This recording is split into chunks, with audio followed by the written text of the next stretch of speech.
Alors, je m'adresse ce matin à l'équipe de communication du président de la République.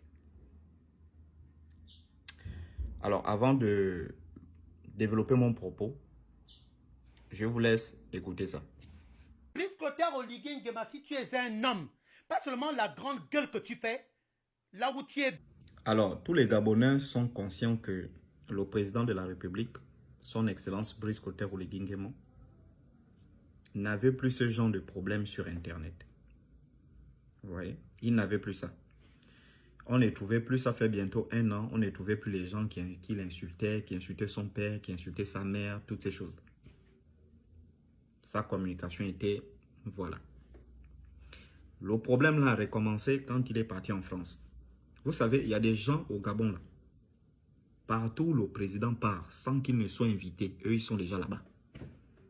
Je dis partout où le président part, sans qu'il ne soit invité. Le président Makoko, vous allez voir les mêmes hommes, les mêmes femmes là-bas. Le président Ila Okonjao, les mêmes hommes, les mêmes femmes là-bas. Le président Mouilao, les mêmes hommes, les mêmes femmes là-bas. Et les mêmes hommes, les mêmes femmes là, ce sont les mêmes qu'on retrouve encore partout où ils partent. Tu travailles où? Tu es dans la sécurité? Non. Tu travailles où? Tu es dans le ministère de l'économie? Non. Tu travailles, oh, je ne fais rien. Mais tu es partout où le président part, tu cherches quoi? Et la plupart, ce sont ces personnes-là qui vont commettre des erreurs comme ça, qui vont gaspiller l'image ou la politique ou encore la communication de notre président. Il n'y avait plus ça. Quand le président a décidé d'aller en France, Lanler lui-même, il dit qu'il y a quelqu'un parmi l'entourage de la communication du président qui l'aurait contacté pour lui demander d'organiser des conférences en faveur de Brice Clotaire Oligui Nguema.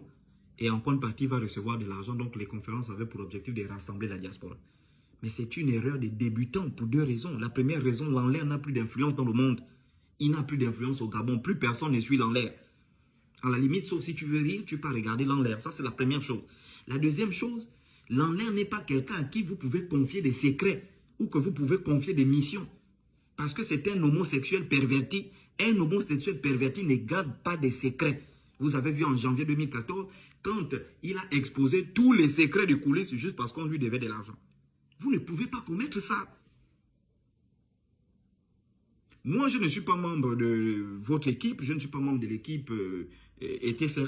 Mais de temps en temps, je communique pour le grand impérateur, pour son déplacement sur la France. J'ai demandé aux gens de se rassembler. Beaucoup de gens m'ont écrit, beaucoup de gens ont témoigné que moi, je suis parti à cause de chocolat. Vous n'avez pas besoin, organisez vous-même vos conférences de presse.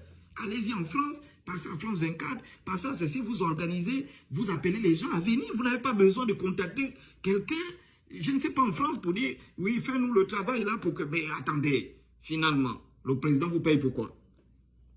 Vous pensez que moi, si j'ai travaillé pour la communication du président, j'ai besoin de contacter quelqu'un en France, je ne sais pas qui, pour dire non, faire une conférence de presse. Non, moi-même, j'atterris en France, j'organise des conférences de presse, des débats avec ceux qui sont pour ou contre celui pour qui je travaille. Et voici où on se retrouve. On insulte le père, la mère, la femme, tout le monde, à la veille de la célébration de la fête de l'indépendance.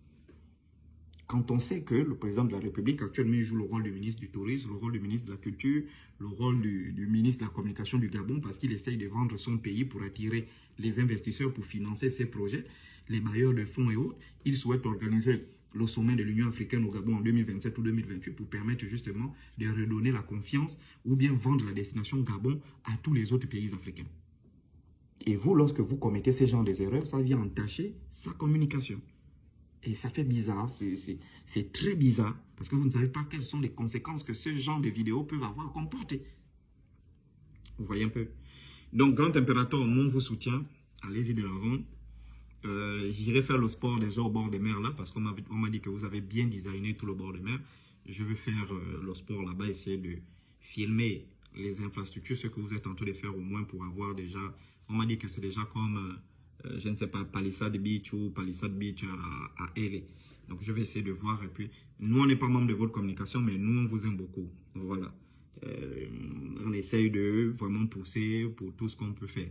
Je demande à l'équipe de communication, organiser des conférences. Regarde, il menace, il dit qu'il va organiser des conférences. Il a reçu, je crois, 150 000 euros. Donc, l'équivalent de près de 100 millions ou 98 millions pour organiser des conférences contre le président. Mais vous, vous qui êtes dans son équipe, organisez des conférences. Il y a des gens qui ont des doctorats, des trucs. Vous ne pouvez pas organiser des conférences pour protéger le président contre toutes ces attaques-là. Hein? Gabon 24 fait quoi? Le Gabon Premier fait quoi? Organiser des conférences, valoriser les actions qu'il mène. Des vraies conférences avec des jeunes, tout ça, des conférences débats. Ne rentrez pas dans une communication archaïque. Hein? C'était ma contribution. Grand impérateur, on vous soutient. Voilà.